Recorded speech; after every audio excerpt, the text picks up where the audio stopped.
Welcome to Work from the Inside Out, a podcast that highlights real-life stories, practical strategies, and best practices for transitioning your career from unhappiness and dissatisfaction to fulfillment, meaning, and joy.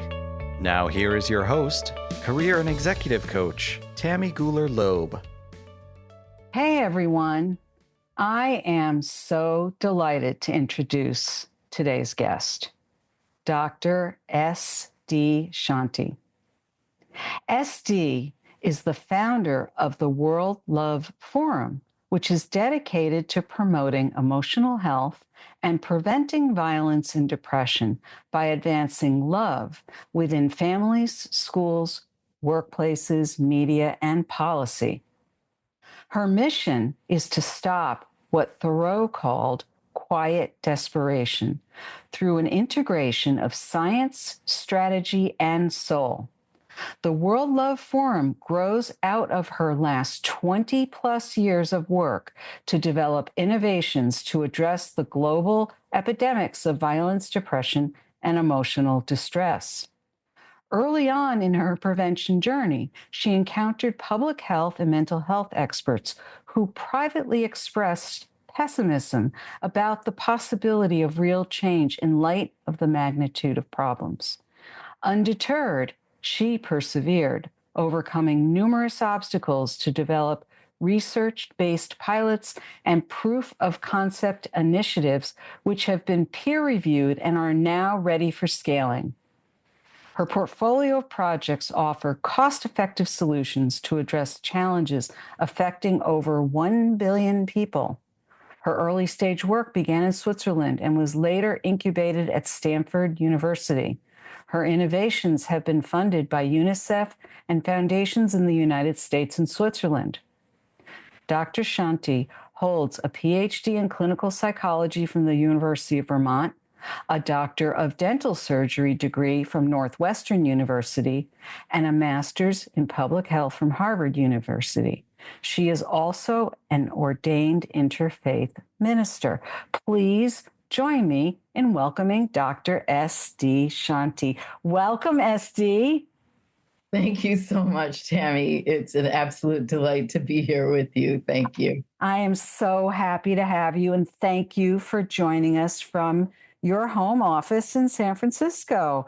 So, as you know, SD, because you have been a devoted listener to Work from the Inside Out, you know where we begin. We begin at the beginning. So take us there. What were your formative years like, and how may they have formed or not formed where you are today? Well, thank you. I was born in India and lived there the first years of my life, and then my family moved to the United States. And I've thought about your question, actually. And, one of the biggest memories I have of my childhood is this wicker basket of books. And it was my treasure chest of books. And that was something I think that, when I look at themes now in my life, I suspect that's where some of the roots are. And I was exposed to multiple languages from the get-go. And so my parents, within India, there are many languages and distinct languages. And my parents met in New York City, so they spoke English. And so English became my first language, but I had to speak one language with one set of relatives, another with another. Oh, wow. Yet another with people outside. And so it was normal for me to change gears continually. Oh, wow. And then my parents also had friends from all walks of life and from different countries and cultures. And I had the opportunity to meet their friends and interact with them even as a child. And so I think for me, the seeds were planted to think about other countries, other languages, other cultures. And it was just normal for me to navigate across all these things effortlessly. I think as a kid, at least effortlessly. Yeah. So, this conversation with you is an opportunity to reflect on how that is played out today for me. And Well, I think about, the fact that earlier in your career, you studied dentistry, you've studied psychology, you've studied public health. Now you've established the World Love Forum. And while I know in your mind, many of these things, all one thing fed into the next, it's this blending of all these different languages and cultures and ways of looking at people and the world that you've built over the years. I am curious, when did you move to the US? You said as a child, right?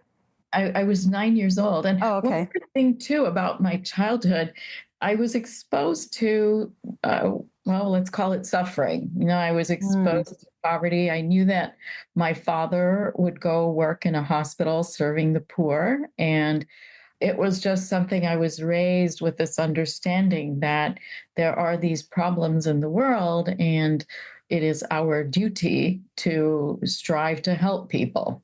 Mm. Say a little more about that. I'm curious. Was your dad worked in a hospital? Was he a Yeah. doctor or? Yes. And so my parents both had a public service orientation, and I think the deal was that my mother worked full time and my father would then also do public service, and they both were involved. I mean, they were a team, but from the get-go, I was raised with this idea that there is suffering in the world, that there are things one can do to alleviate suffering. And so I think it's just become automatic for me to have that orientation. Yeah.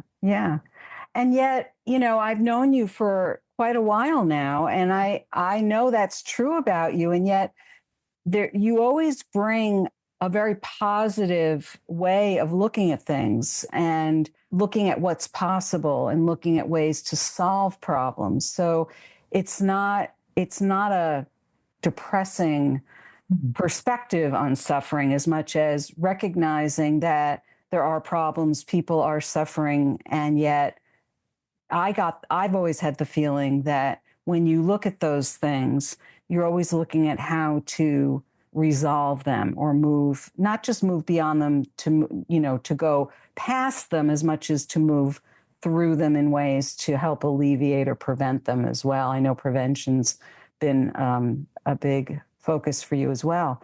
So you moved to the US at age 9 with all your multiple languages. What part of the US did you move to? Well, I began my life in the US in the Bay Area in Berkeley. So, yeah. And then, and from there, I've moved around and so on, but it was where my life started here in the US. So take us forward from there.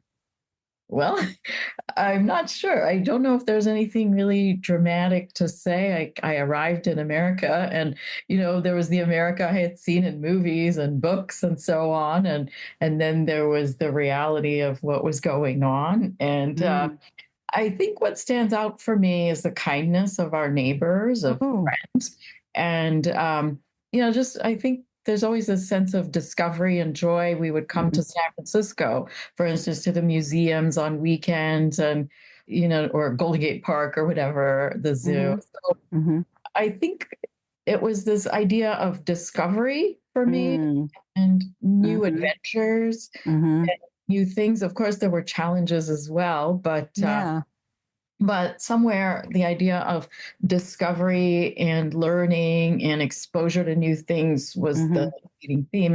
And just backtracking a little bit, you're absolutely right about, I appreciate you're picking up on that theme that, for me, it's important to recognize problems in the world, but equally, we don't have to accept things as they are. There are ways out of it. There are ways forward. Right. So it's action, I think, that makes a difference. So I think, I'm trying to think of what to say about those years.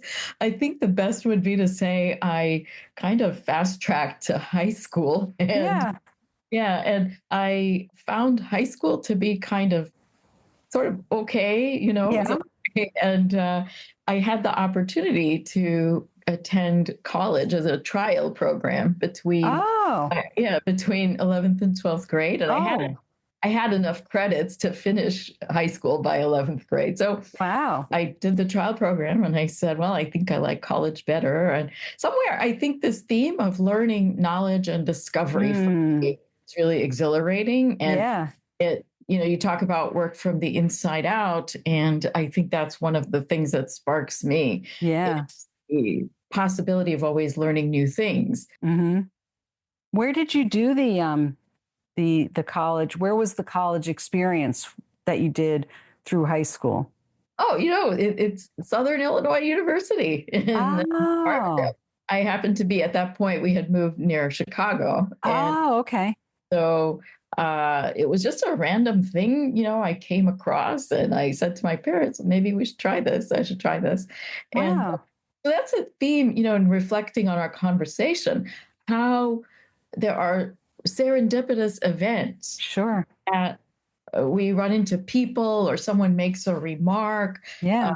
someone makes a comment, or you just happen to see something. Yeah. And you just, I just take the opportunity. Yeah. Absolutely. Well, that's how a lot of people do work from the inside out or find their way into things that really appeal to them. Is it's something that shows up in front of them and they notice it and they say, let me give this a try. I don't know how it's going to go. So in 11th grade, you went to college. Were you living on campus or were you going from home or? Wow, interesting question. So I had to go back to Chicago. I went to Loyola. So I just had my taste of college. I see. Got it. So you went undergrad to Loyola. Yes, in Chicago. And I see. Interestingly, they wouldn't, my goodness, Tammy, what an interview. So, they said I was too young to live in the dorm. So I had to commute the first year. And then I was in the dorm. So that's interesting. Yeah, but I liked university. I think it was this big discovery. Sure. And all these topics, literature. I mean, things like mandatory chemistry 101, I wouldn't say were that exciting, but poetry, literature, history, all these classes, psychology, of course, were really a lot of fun for me. So that begs another question, SD. So I'm hearing you say, chemistry, but, poetry, literature, psychology. And in the back of my mind, I'm thinking, but she went to dental school from there. So did you go right to dental school or did you do something in between Loyola and dental school? So I did go right to dental school. And how did you decide to go to dental school?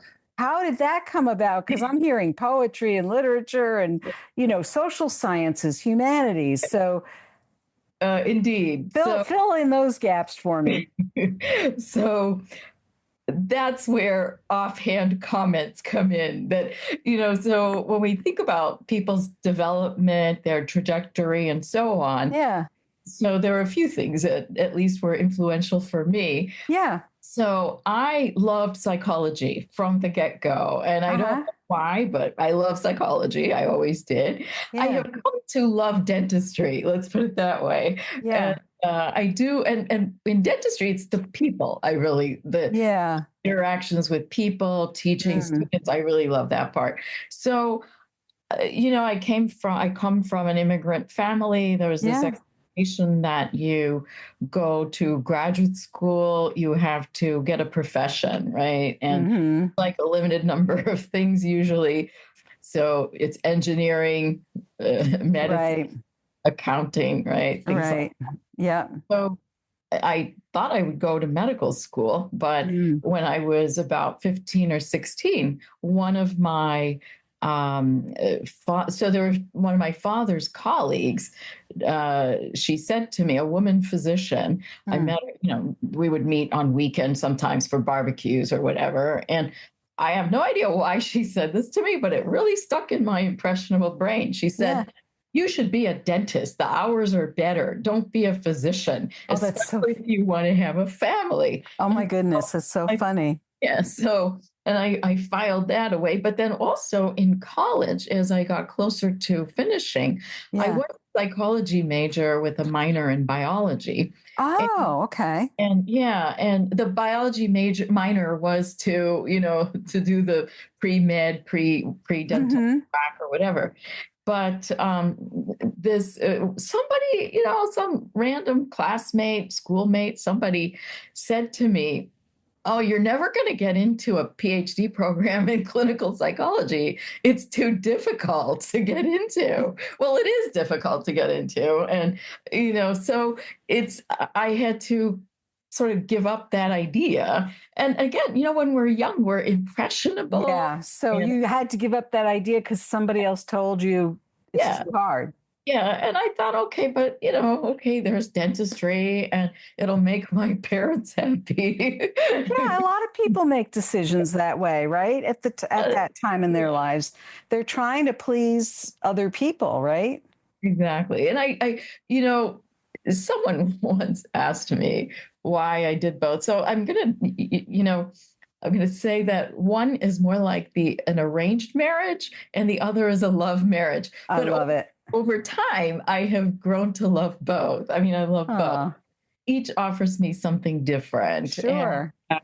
and so I applied to several dental schools and I got in. And Mm, so I became a dentist. But shortly after practicing, so this is again something for your listeners. yeah. One of the points I want to emphasize is listening to your gut feeling, and I think that's one of the themes in your work from the inside out. Yeah. I had worked to get through dental school, and Uh, then in my first job I realized, oh my goodness, this isn't quite what I thought it would be. mm, But I looked back on where I had my happiest experiences. mm, It was working with children. And I had very good relationship with my pediatric dentistry professors. And mm. I also, during dental school, again, I had this kind of awakening or calling or something. Yeah. I just had this profound knowledge that my life's work would be serving the poor and serving people in need. And it was more just something I felt from within, like a path. And that merged really well with the idea of working with children, because Mm. I thought, well, that's where we can do prevention. We can Oh, yeah. people off on a good foundation.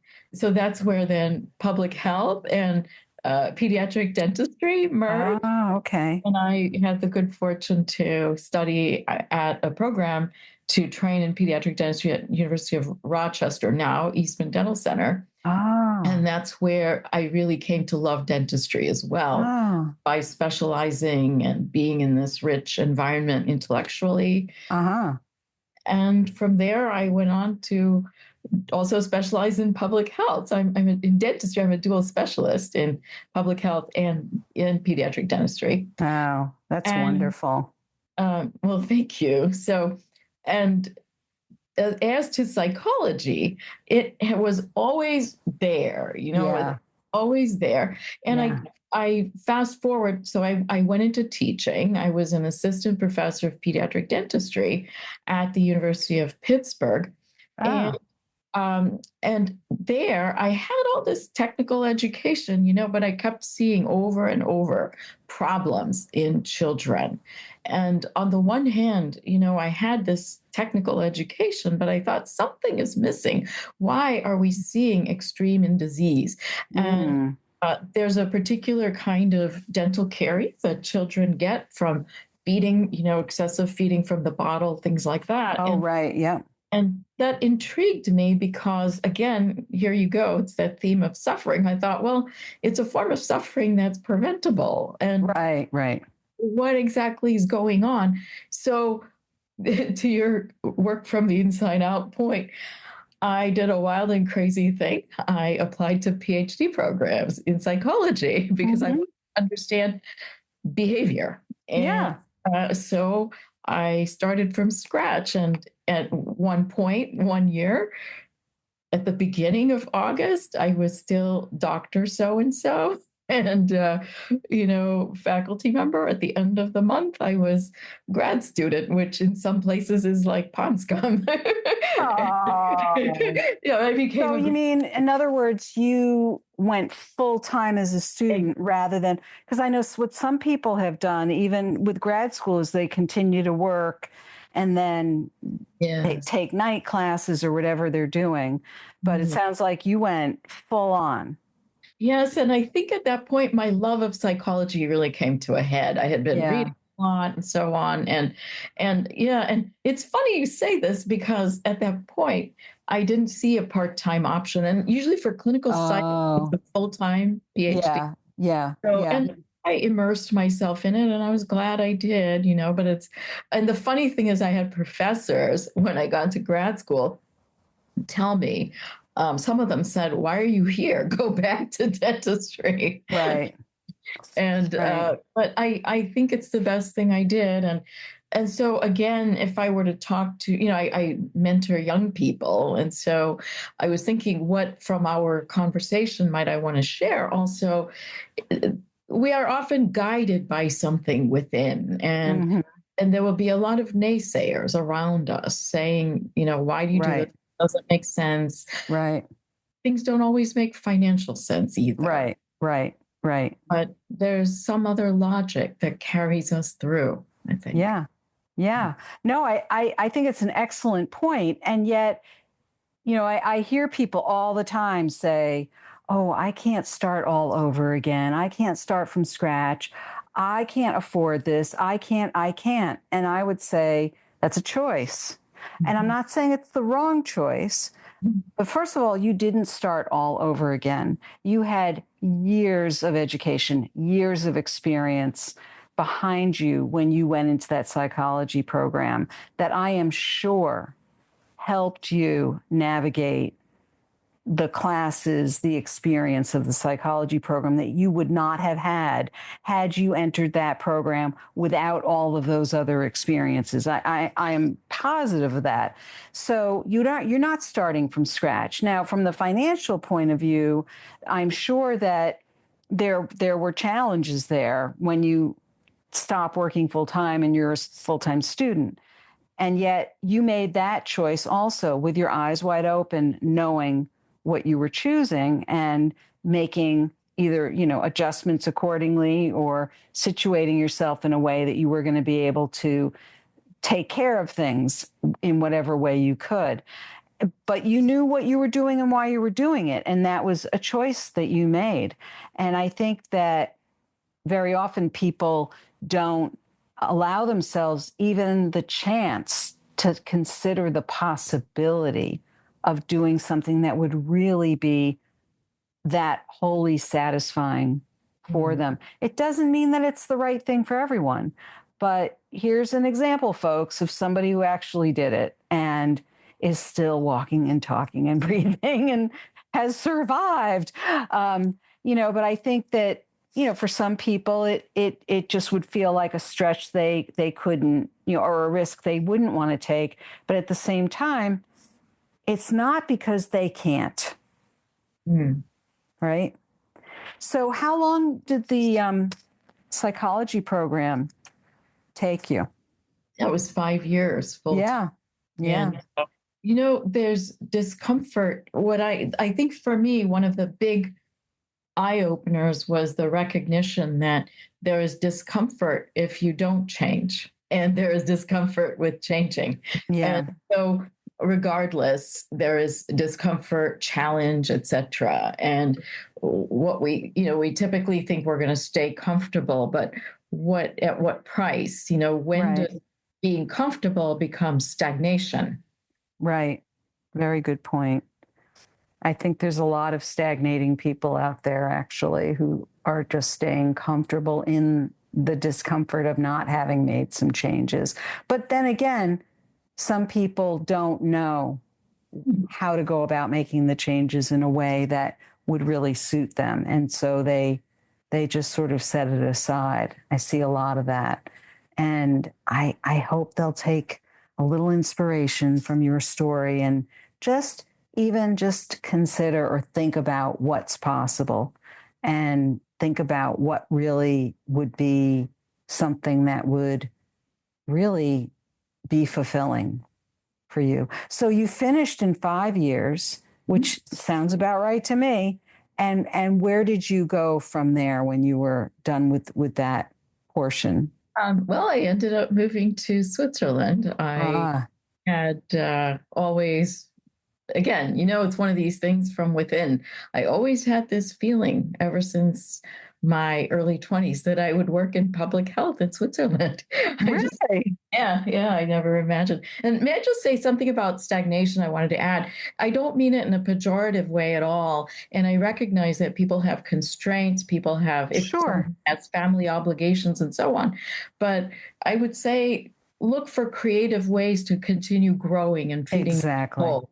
There Yes. are also free courses, all kinds of things. Absolutely. Yeah. Right. And Yeah. so don't hesitate to feed your soul and your mind. I think that's what I would say. Exactly. I am definitely not suggesting that everybody do exactly what you did, to the degree that you did it, as much as to say, stop and let yourself think about what's possible and how you might fulfill some degree of that for yourself, rather than making it into an all or nothing kind of decision where you're left with that comfortable spot where you've been staying, but then you are stagnating.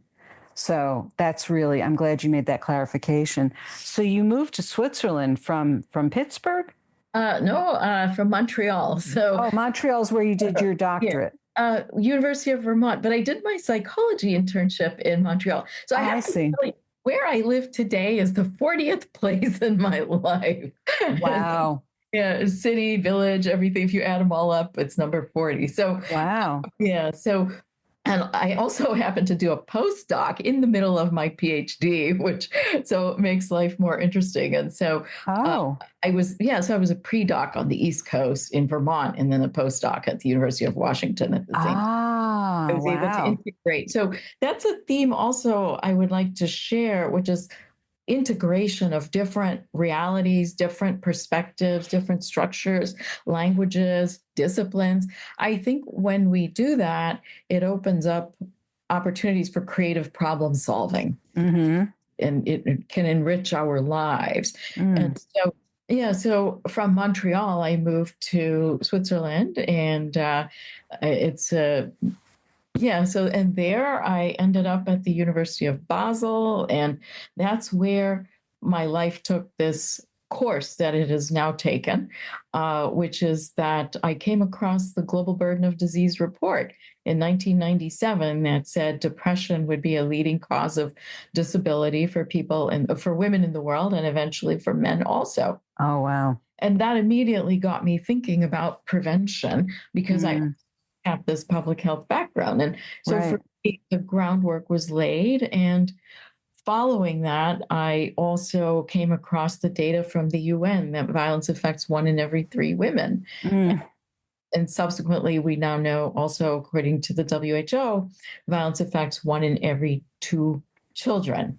Wow. So, and it was around that time that I began the formative work and came across all these experts who were very pessimistic and about the possibility of real change. And so that's what then led me on my quest, if you will, or whatever you call it. Yeah. And I know when I met you a few years ago, you were living up in a small town in the mountains in Switzerland. So I'm guessing you did a lot of different things before you went there. Yes, I did.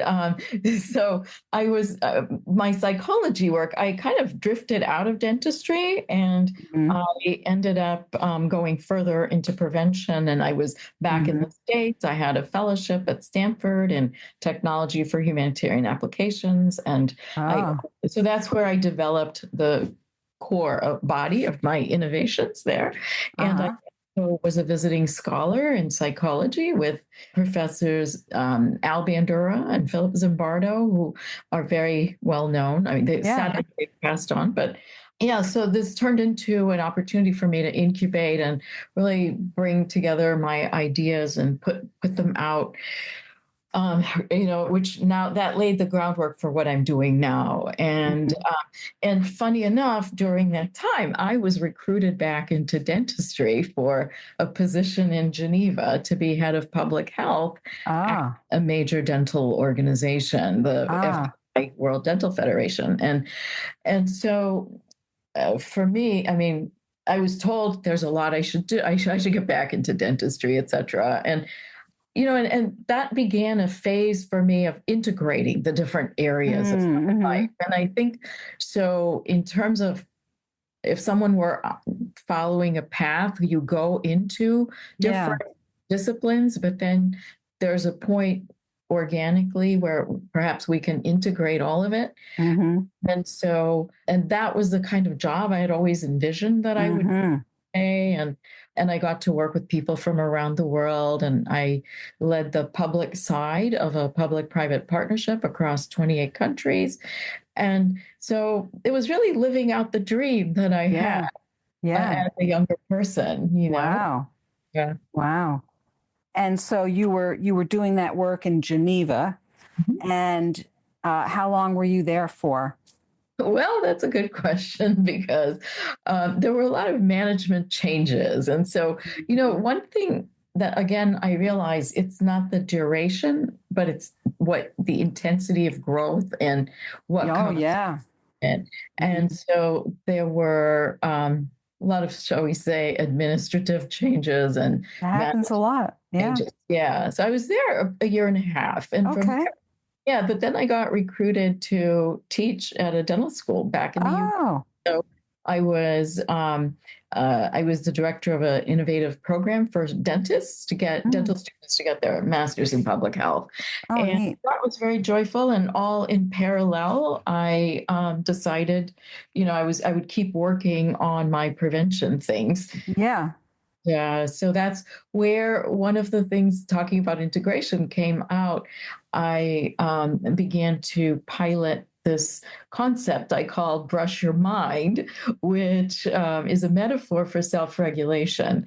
And there is when I had developed the idea at Stanford, and then I was able to put it into practice and field test it basically. And now I'm in the process of scaling it. So I was teaching public health, which was very joyful, and then practicing public health. And then, like all things, life happens, and there were some changes. And then I entered my monastic phase in the mountains, and some, the pandemic came along, and there were just a lot of shifts in the world, but that was when I really began to think even further, about how do we advance change in the face of limited resources.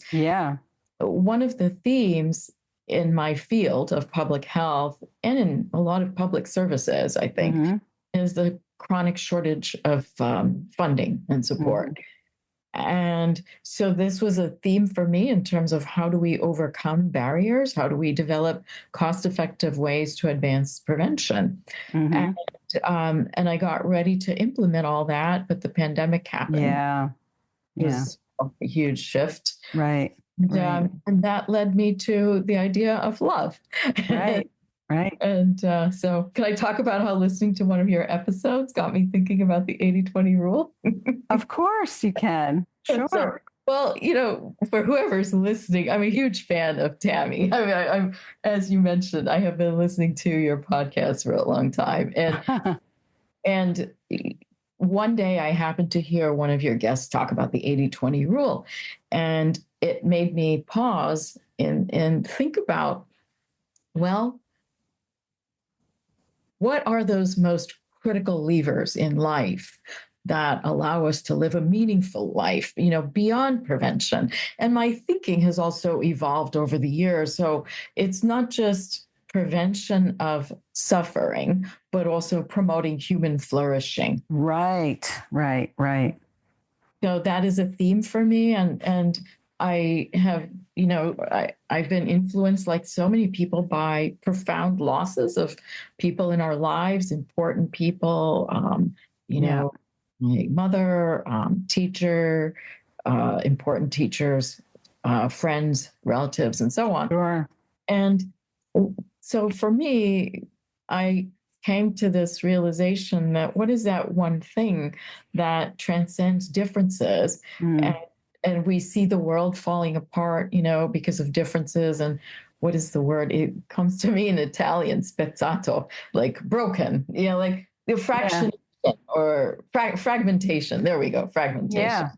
And so again, I think for me, one of my themes is to look for what is common across our differences. Mm-hmm. And maybe that ties back to your question of, what did you learn in childhood? And so regardless of people's languages, they were loving, regardless of who they were, what religion they practiced, everybody was a friend.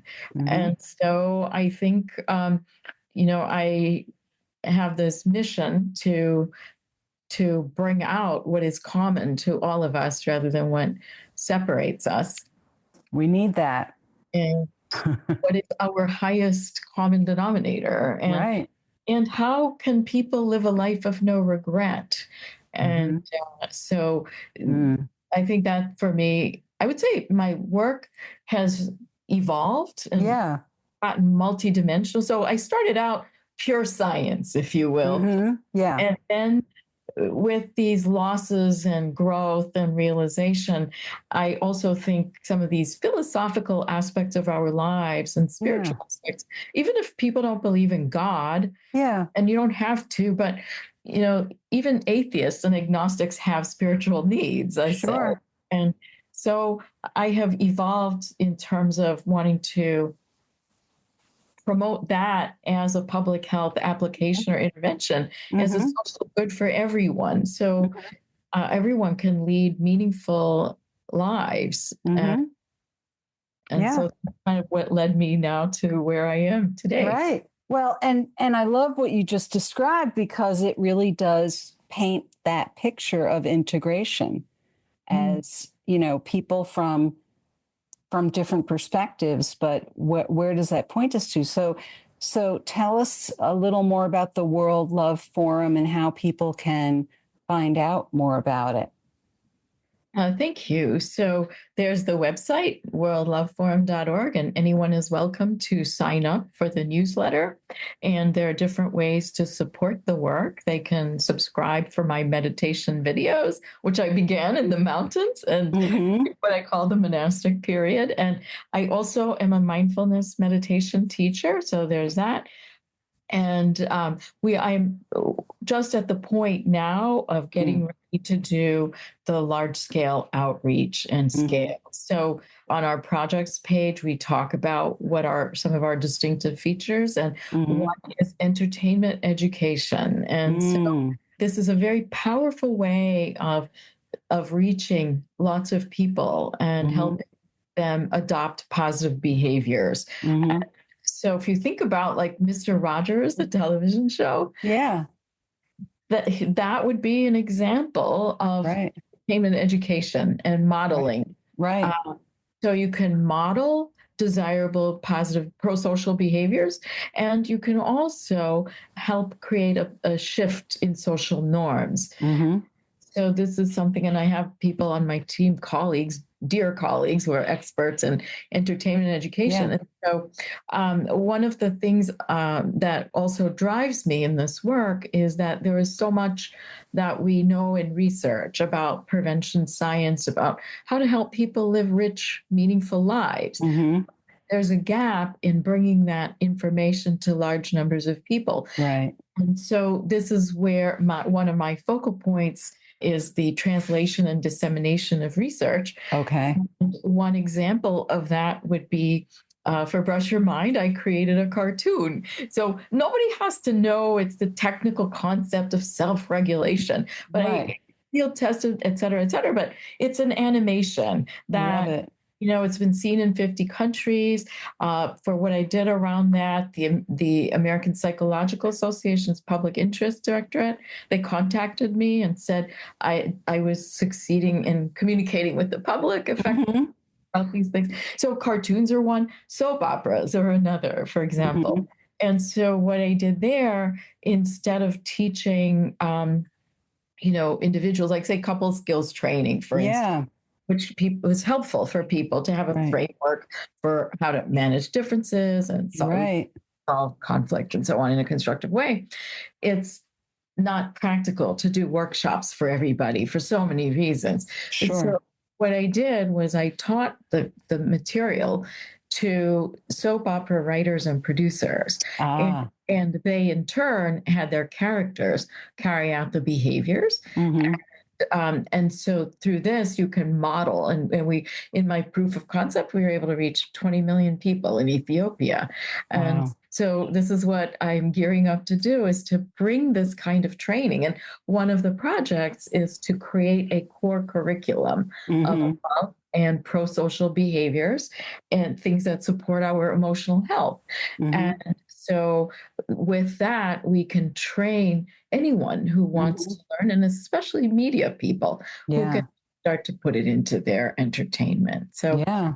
I yes. love the vehicles that you're thinking about, or the channels, because you're right. It really does give you the opportunity to reach more people in a way that where they're going to be able to receive it. And I think it's brilliant. It's really, really interesting. And so as we are wrapping up here, I know there's so much more people can learn. So they can go to worldloveforum.org. I want to ask you one final question. And that is, so we have a lot of people listening to this podcast who are thinking about what's next for them. What would be a key piece of advice that you would give somebody who's considering their next move? One is listen to the compass of your heart Mm. and sit in stillness and try to sift through what are other people's messages versus what are you being called to, in a sense. Mm-hmm. It's my belief that everyone has some unique gift within them. Mm-hmm. One of our tasks of adult development, if we are fortunate, is to attend to that and see where and what is the best way one can bring forth their gifts to share in the world. Mm-hmm. So it can be in our family sphere or it can be in our work. So one is that. One is don't be dissuaded by naysayers. And Yeah. I think that's the other thing. And maybe also be creative and don't take no for an answer. And I don't mean it in a bad way because, Yeah. but Yeah. is there such a thing as positive persistence, perhaps? And Absolutely, there is. yeah, Absolutely. Yeah. so Yeah. not to be a pest, but to persist and Yeah. think about what it means to have a life of no regret. And I would also Yeah. say in my friends have been really, and you are one of them, Tammy. I mean, we started out with colleagues and friends, and Yeah. I think that we cannot underestimate the impact of the love of people in our lives. So hold on to your dream, connect with people, keep going, and always tune into your heart. And if anyone wants to reach me, they can connect with me on LinkedIn, and happy to have a chat with Well, anyone. we will have all of those links and ways of reaching you and following your work, all of that in the show notes. So people will be able to follow along and see how things develop and hopefully participate in various ways. But for now, I'm just going to say a big thank you, SD, for this. This has really been really enjoyable and enlightening for me. I've learned more than I knew before, which is great. And thank you for being here. And thank you so much, Tammy, for this opportunity to have this conversation. I really appreciate your invitation. Thank you. Thanks for sticking around to the end of my interview with SD Shanti. What is your key takeaway from our conversation? If you are interested in any of the resources mentioned in today's podcast, you can find them in the show notes on my website at tammygoulerloeb.com/podcast. Just look for episode 273. And while you're there, you can also subscribe to the podcast so you don't miss any episodes. Did you know that ratings and reviews on Apple Podcasts can help this podcast reach more people and help them find more meaningful directions in their careers? So go ahead and click on the Apple Podcasts button and leave an honest rating and brief review. I'd so appreciate it. Are you anticipating your next professional move? Check out my award-winning book, Work from the Inside Out. Break through 9 common obstacles and design a career that fulfills you. It's available through my website, Amazon, Barnes & Noble, independent bookstores, or through your local library. You can also help sustain this podcast by buying me a cup of coffee at buymeacoffee.com/TammyGL. Since this podcast is self-funded, your support is acknowledged and appreciated. Thanks so much for listening, and remember, it's never too late or too impossible to increase your sense of fulfillment and satisfaction in your work and other meaningful activities. Let me know how it's going for you. I'd love to hear from you. Bye for now. Thank you for listening to the Work from the Inside Out podcast. For more information, you can find us at www.workfromtheinsideout.com.